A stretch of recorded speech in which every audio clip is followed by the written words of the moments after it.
আল্লাহ রাব্বুল আলামিন বলেন, আমি আল্লাহ তাআলা অতীব বরকতময়, আমি আল্লাহ রাব্বুল আলামিন খলাকাল ইনসান, আমি আল্লাহ রাব্বুল আলামিন মানুষকে সবচেয়ে উত্তম আকৃতি দিয়ে সৃষ্টি করেছি।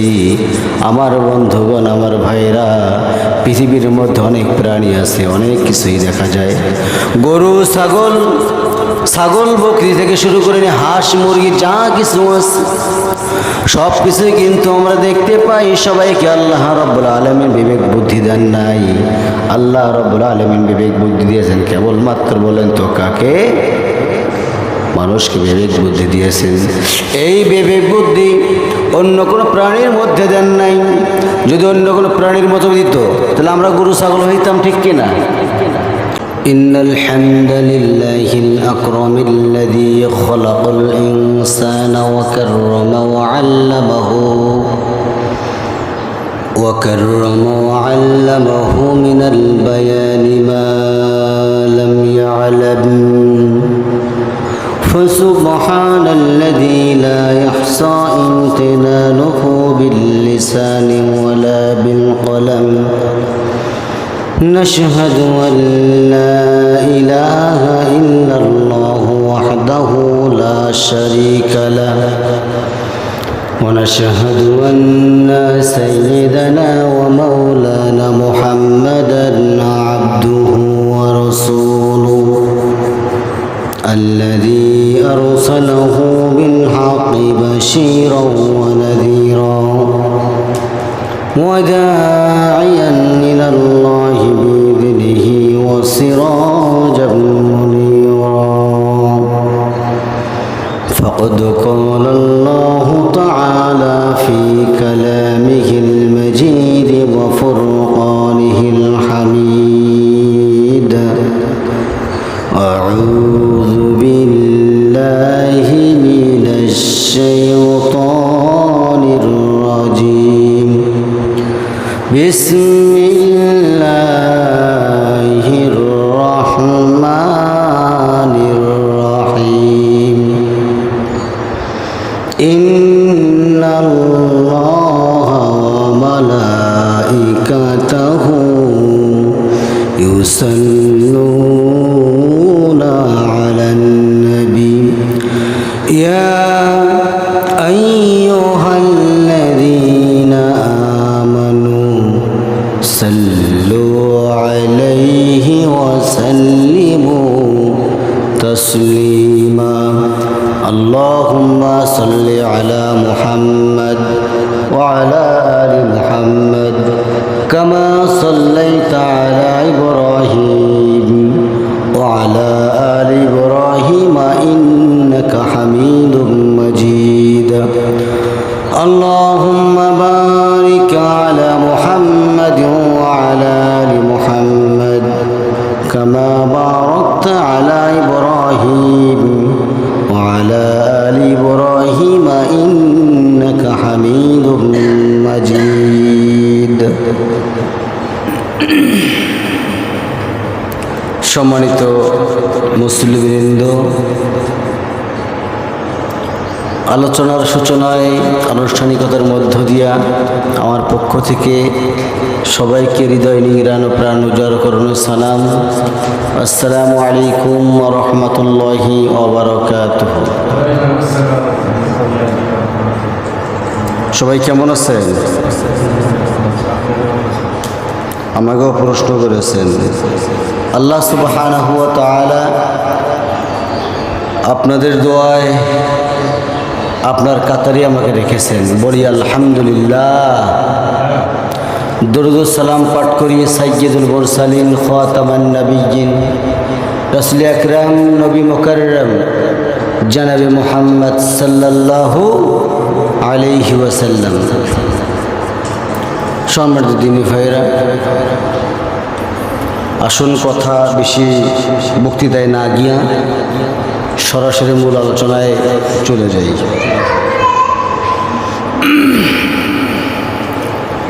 এখন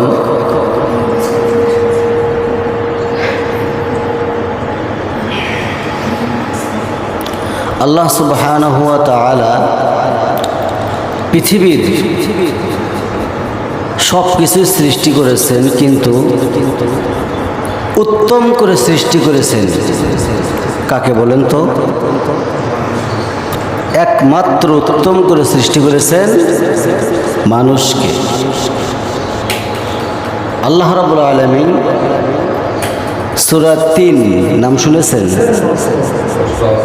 সূরা ৩-এর নাম শুনেছেন? ৩, সূরাতুল ৩।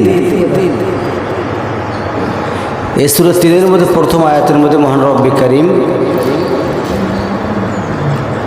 3টা জায়গার কসম খেয়েছেন, অর্থাৎ 3 ফলের কসম খেয়েছেন।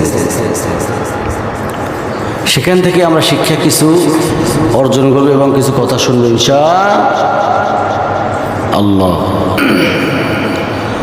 আল্লাহ রাব্বুল আলামিন কোরআনে কারিমে বলেন, ওয়াত-তিনি ওয়াজ-যাইতুনি ওয়া তুরি সিনিন ওয়া হাযাল বালাদিল আমিন। আল্লাহ রাব্বুল আলামিন বলেন, ওয়াত-তিনি ওয়াজ-যাইতুন, আমি আল্লাহ রাব্বুল আলামিন জাইতুন ফলের কসম খাইলাম, ও তুর সিনিন, এবং তুর পাহাড়ের কসম খাইলাম আমি আল্লাহ তাআলা, ও হাযাল বালাদিল আমিন, এবং বালাদ শহরের কসম খাইলাম। আমার ভাইরা, এই 3টা জায়গার 3টা ফলের কসম যে খাইলেন, এতে কি ফায়দা আসলো? সবচাইতে মহান আল্লাহ রাব্বুল আলামিন গুণবাচক শব্দ পরের আয়াতের মধ্যে আল্লাহ তাআলা বলেন, খলাকাল ইনসানা মিন সালসালিন কাল ফাখখার। আল্লাহ রাব্বুল আলামিন অন্য জায়গার মধ্যে সূরা ৩-এর ২ নম্বর আয়াতের মধ্যে বলতেছেন, লাকাদ খলাকনাল ইনসানা ফি আহসানি তাকওয়িম। জোরে বলি আল্লাহু আকবার। গরু ছাগল হইতাম না?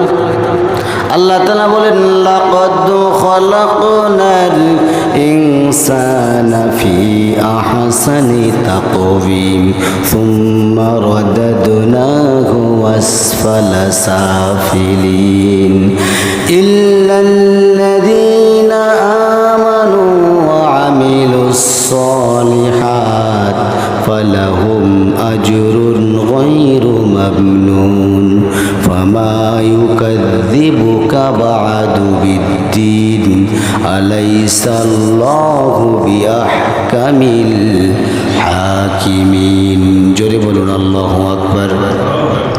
আল্লাহ তাআলা কোনো প্রাণীকে এত সুন্দর করে সৃষ্টি করেন নাই, এত সুন্দর করে সৃষ্টি করেছেন কেবলমাত্র শুধুমাত্র মানুষকে আর জিনকে, নাকি জিনকেও?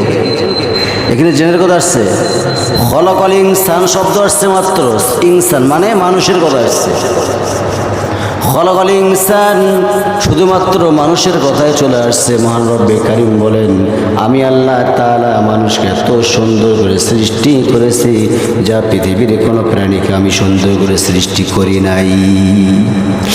আমার ভাইয়ের, আমার বন্ধুগণ, আমার আল্লাহ তাআলা এত সুন্দর করে মানুষ সৃষ্টি করলেন। মানুষ সৃষ্টি করার পরে এই যে আল্লাহ রাব্বুল আলামিনের গুণবাচক শব্দগুলো নেয় না, আল্লাহ তাআলাকে অনুসরণ করে না, বিশ্বনবী মুহাম্মদুর রাসূলুল্লাহ সাল্লাল্লাহু আলাইহি ওয়াসাল্লামকে অনুসরণ করে না, এইটা যে ব্যক্তি করতে পারবে সে মানুষের মধ্যে পড়ে না, সে সরাসরি পড়ে যাবে যেরকম গরু ছাগলের মতো, ঠিক কিনা? কারণ গরু ছাগলের কোনো বিবেক নাই, কোনো বুদ্ধি নাই, কুত্তারও কোনো বুদ্ধি নাই। আছে? কুত্তা আর মানুষের মধ্যে পার্থক্য কোথায় আছে? কোনো পার্থক্য নাই। আমার ভাইরা, আমার কুকুরও মরে, গরু মরে, ছাগলও মরে, মানুষও কিন্তু মরে, মরে না? মরবেন না কেউ? আমার ভাইরা, আমার বন্ধুগণ, আমার মৃত্যু যখন চলে আসবে, 1 সেকেন্ড আগেও মৃত্যু হবে না, 1 সেকেন্ড পরেও মৃত্যু হবে না। আমার সামনে যখন এই আয়াতটা ডিসপ্লে হয়ে যায়, আমার কঠিন ভয় লেগে যায়। আল্লাহ তাআলা বলেন, ইযা জাআ আজালুহুম ফালা ইস্তাখিরুনা সাআতাও ওয়ালা ইস্তাখদিমুন। জোরে বলি আল্লাহু আকবার। আল্লাহ রাব্বুল আলামিন বলেন, একজন মানুষের মৃত্যুর সান্নিধ্য যখন সামনে চলে আসে, 1 সেকেন্ড আগেও মৃত্যু হবে না, 1 সেকেন্ড পরেও মৃত্যু হবে না, সময় মতোই তার মৃত্যু হয়ে যাবে। আমার ভাইরা ভালো করে বলেন তো দেখি, মৃত্যুর জন্য আমার কখন প্রস্তুতি নেওয়া লাগবে? কখন কখন প্রস্তুতি নেওয়া লাগবে? আমার ভাইয়ের, আমার বন্ধুগণ, আমার মৃত্যুর জন্য আপনাকে এক্ষণেই প্রস্তুতি নিতে হবে। এই কারণে আপনি প্রস্তুতি নেবেন। তওবা কবুলের শর্ত মাত্র 2টা। 2 সময় তওবা কবুল হবে না। একটা সময় হচ্ছে মালাকুল মউত আজরাইল যখন আপনার আমার দোরগোড়ায় এসে হাজির হয়ে যাবে, ওই সময়ের মধ্যে আপনার তওবার কবুল আল্লাহর দরবারে হবে না। আমার বন্ধুগণ, আমার ভাইয়েরা, আমার নাম্বার 2 হচ্ছে যেদিন পশ্চিম দিকে সূর্য উঠবে সেই দিন থেকে আর তওবা কবুল হবে? তাহলে তওবা কবুল করার দায়িত্ব কখন? এখন। আমি সুদ খাই, আমি ঘুষ খাই,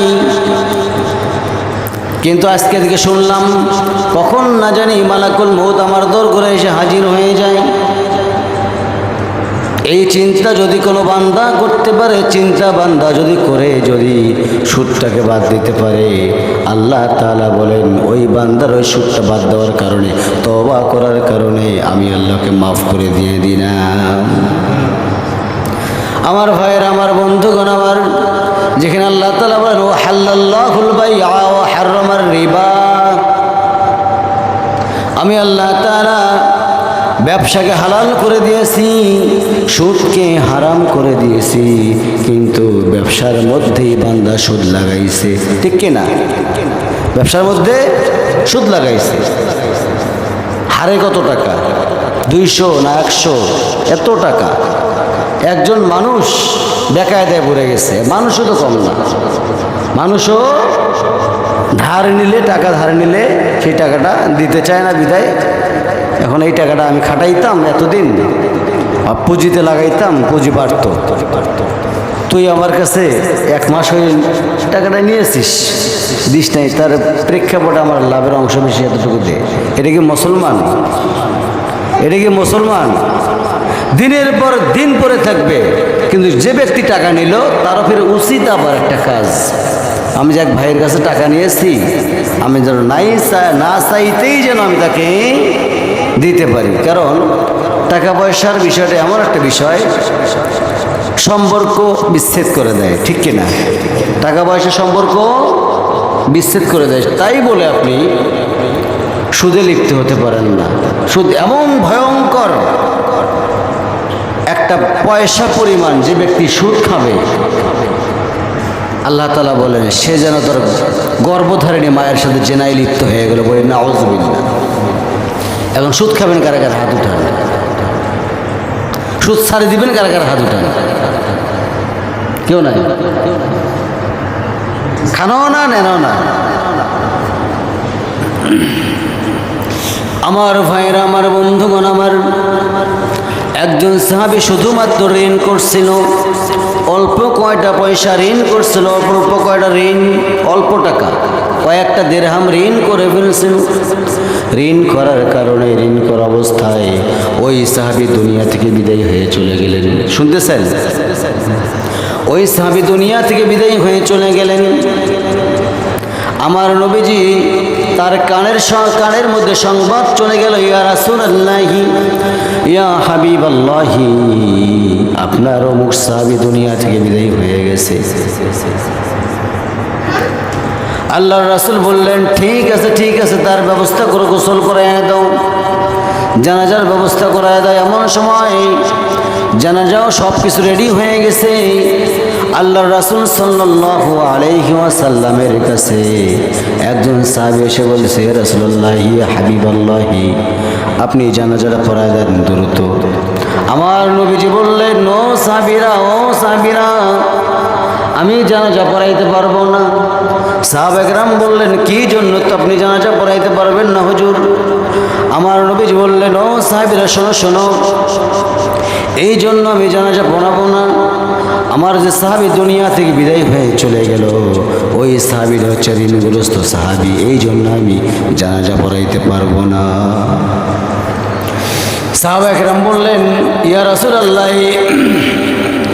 আপনি দয়া করে জানাজা পড়াইয়া দেন। আমার নবীজি রাজি নয়।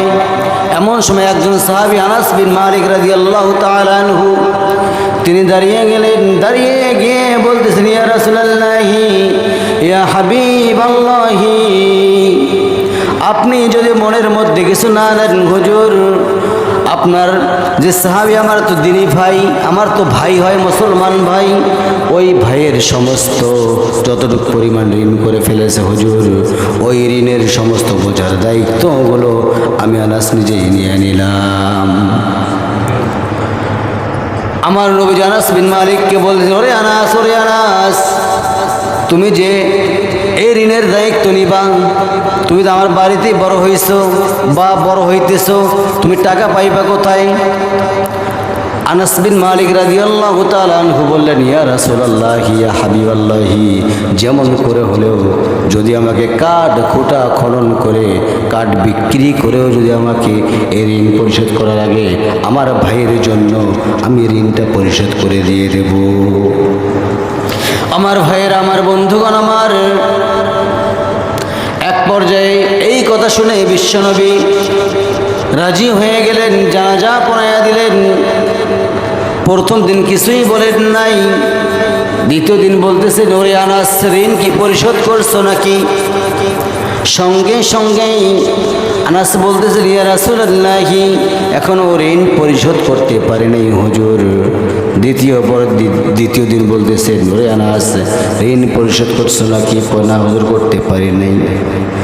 3 নম্বর দিন ঋণও পরিশোধ করতে পারে নাই, সামনে তো যায় নাই। চতুর্থ দিনের বেলায় বিশ্বনবী মুহাম্মদুর রাসূলুল্লাহ সাল্লাল্লাহু আলাইহি ওয়াসাল্লামের সামনে গিয়ে দাঁড়িয়ে আছেন। এমন সময় আমার নবীজি বলতেছেন, ওরে আনাস, তুমি কি ঋণটা পরিশোধ করেছো নাকি? সঙ্গে সঙ্গে আনাস বিন মালিক বলতেছেন, ইয়া রাসূলুল্লাহ, ইয়া হাবিবাল্লাহ, এই মাত্র কেবলমাত্র ঋণটা পরিশোধ করে আমি আপনার সামনে এসে দাঁড়াইলাম হুজুর। ইয়া রাসূলুল্লাহ, হাবিবাল্লাহ, দয়া করে আপনি আমাকে মাফ করে দিন, কারণ বেশ কয়েকদিন দেরি হয়ে গেছে ঋণটা পরিশোধ করতে। আমার নবী সমস্ত সাহাবীকে ডাক দিয়ে বললেন, ও সাহাবীরা শোনো শোনো, আমি যার জানাজা পড়াইছিলাম ওই সাহাবীর গরম শরীর এক্ষণেই শীতল হয়ে গেল। কি হয়েছে? গরম শরীর এক্ষণেই শীতল হয়ে গেল, কারণ যতক্ষণ ঋণটা ছিল একজন দায়িত্বও নিয়ে ফেলেছে, দায়িত্ব নেওয়ার পরেও সে জাহান্নামের আগুনের মধ্যে জ্বলছিল। যখন ঋণ পরিশোধ করেছে তখন কি হলো? গরম শরীর ঠান্ডা হয়ে গেল। কে বললেন কথাটা? বিশ্বনবী মুহাম্মদ সাল্লাল্লাহু আলাইহি ওয়াসাল্লাম এই কথাটা নিজে বললেন। তাহলে আমরা কত টাকা ঋণের মধ্যে আছি? প্রিয় ভাইরা আমার, ঋণগ্রস্ত থাকা যাবে না। আজকে ঋণের কারণে ভাই ভাই দ্বন্দ্ব, বাপ বেটায় দ্বন্দ্ব, মাও বেটায় দ্বন্দ্ব, আছে না নাই? এই এলাকাতে মনে হয় নাই, আছে না নাই? গতকাল কোথায় যেন হবে, আমি ফেসবুকে একটা ভিডিও দেখলাম, মাকে ধাক্কা মারার কারণে ওই লোকটা ছিল টিউবওয়েল মিস্ত্রি। কি মিস্ত্রি? টিউবওয়েল মিস্ত্রি। এবং আমি দেখলাম ওখানে, অর্থাৎ নদী থেকে বালা খনন করে ওঠাচ্ছে। ওই ব্যক্তি গর্তের মধ্যে পড়ে গেছে। পড়ে যাওয়ার পরে শরীরের মধ্যে রশি লাগাইছে। কি লাগাইছে? ওঠানোর জন্য কি লাগাইছে? রশি লাগাইছে। অসংখ্য মানুষ তোলার জন্য চেষ্টা করতেছে, উঠতেছে না। উঠতেছে না, খুব চেষ্টা করতেছে, উঠতেছে না। এক পর্যায়ে একজন মহিলা এসে বলতেছে, শোনেন তো ওনার সমস্যাটা কোথায়, ওনার মার সঙ্গে কোনো খারাপ আচরণ করছিল কি করে নাই? মিডিয়া গেছে, ওখানে মিডিয়া গিয়া প্রশ্ন করতেছে। আমি রিসেন্ট কথা বলতেছি, দেখে বলতেছি কথাটা, হ্যাঁ এটা বাস্তব ঘটনা। জিজ্ঞেস করা হয় যুবককে, যুবক একবার বলতেছে কিয়ামত কিয়ামত কিয়ামত, মৃত্যু মৃত্যু মৃত্যু। ওই মুহূর্তের কী অবস্থা ছিল বলেন তো ভাই? ওই মুহূর্তের জীবন ছিল ওই জায়গার মধ্যে, ও জানতো আমি মারা যাচ্ছি। এমন সময় মিডিয়ার এক ভাই জিজ্ঞেস করতেছেন, আচ্ছা ভাই আপনি আজকে কী করেছেন? তাহলে ভাই আজকে আমি আমার মাকে ধাক্কা লাগাই দিচ্ছি। নাউজুবিল্লাহ করবেন না কেউ? মাকে ধাক্কা লাগাই দিচ্ছে। তখন এক মহিলা এসে বলতেছেন, ওনার মাকে যখন ধাক্কা লাগাই দিছে, মায়ের কানে এই সংবাদ পৌঁছেছে। মায়ের মন তো আর মানে না, মায়ের মন মানে নারী সেরা ধন। এক পর্যায়ে তাকে বলা হলো, আপনি এখনই তওবা করেন, যতটুকু পারেন ততটুকু করেন, দেখি আল্লাহ কি করে। ভাই আপনারা বিশ্বাস করবেন না হয়তো বা, একটি সরাসরি লাইভটা আমি দেখলাম। তওবা তাসির পড়ার সঙ্গে সঙ্গে যখনই দড়িতে টান মারছে উপরে চলে আসলো। এখানে কোনো কারসাজি নেই। মানুষে অনেকেই বলতে পারে যেটা ইউটিউবের কারসাজি, ফেসবুকের কারসাজি, বানানো এডিটিং করা, না, এটা একটা গ্রামের মধ্যে, গ্রামের মানুষ দিয়ে ভরা। তাহলে মাকে কটাক্ষ করে কথাও বলা যাবে না, ধাক্কা তো মারা দূরের কথা। তাহলে টাকা পয়সা লেনদেন সব সময়ের জন্য আমাদের কি করা লাগবে? সঠিক রাখা অতি উত্তম। যদি আমরা টাকা পয়সা যা আছে, এক টাকা ধার করে ফেলছি, চাওয়ার আগেই দেওয়ার চেষ্টা করবে ইনশাআল্লাহ। তার কারণ কখন মরে যায় কোনো গ্যারান্টি নাই। 1 সেকেন্ড আগেও মৃত্যু হবে না, 1 সেকেন্ড পরেও মৃত্যু হবে না। সময় সময় মতোই তার মৃত্যু হয়ে যাবে। আমার ভাইয়েরা, সময় যেহেতু অল্প, আমি দুই একটা কথা বলে শেষ করে দিচ্ছি। সেই কথাগুলো হচ্ছে, তওবার সময় কয়টা বললাম? হবে না, হবে না, হবে হবে না, হবে না, হবে না। কোন কোন সময়? একটা সময় হচ্ছে যখন এই মুহূর্তে হয় না কেন, আমি এখানে কথা বলতে বয়ান করতেই আল্লাহ তাআলার অর্ডারে মালাকুল মউত আজরাইল আমার দরবারে এসে হাজির হয় না কেন? কোনো গ্যারান্টি আছে? আমি এখান থেকে ঘর থেকে বের হতে পারবো, কোনো গ্যারান্টি আছে? কোনো গ্যারান্টি নাই। তাহলে কখন, কোন দিন, কখন পশ্চিম দিকে সূর্য উঠবে কোনো গ্যারান্টি আছে? কোনো গ্যারান্টি নেই। তাহলে আমার দায়িত্ব এখনই তওবা করা, খারাপ কাজ করছি, আমাকে ফিরে আসতে হবে, ঠিক কিনা? সুদ খাইছি এতদিন আর খাবো না, ঘুষ খাইছি এতদিন এখন আর খাবো না। দেখেন এই বাংলাদেশের মধ্যে কি সরকার বলবো আমি? নবনির্বাচিত সরকার নাকি বলবো নতুন সরকার? উনি কথাই তো বলা শেখেনি এখন পর্যন্ত, যা দেখতেছি। কি যেন বললো, কিনে স্কুল, কি যেন স্কুলের কথা বললো, আমার এই মুহূর্তে স্মরণ নেই কথাটা। উনি কথাটা বলতেও পারেন নাই, সাইড থেকে কথা বলতেছেন। যেমন এক সময় আওয়ামী লীগ সরকার থাকাতে এক ব্যক্তি বলে ফেললেন, ঈদের শুভে ঘোষণা দিতে গিয়ে বললেন, আগামীকাল পবিত্র ঈদুল আজহার জানাজা নামাজ অনুষ্ঠিত হচ্ছে।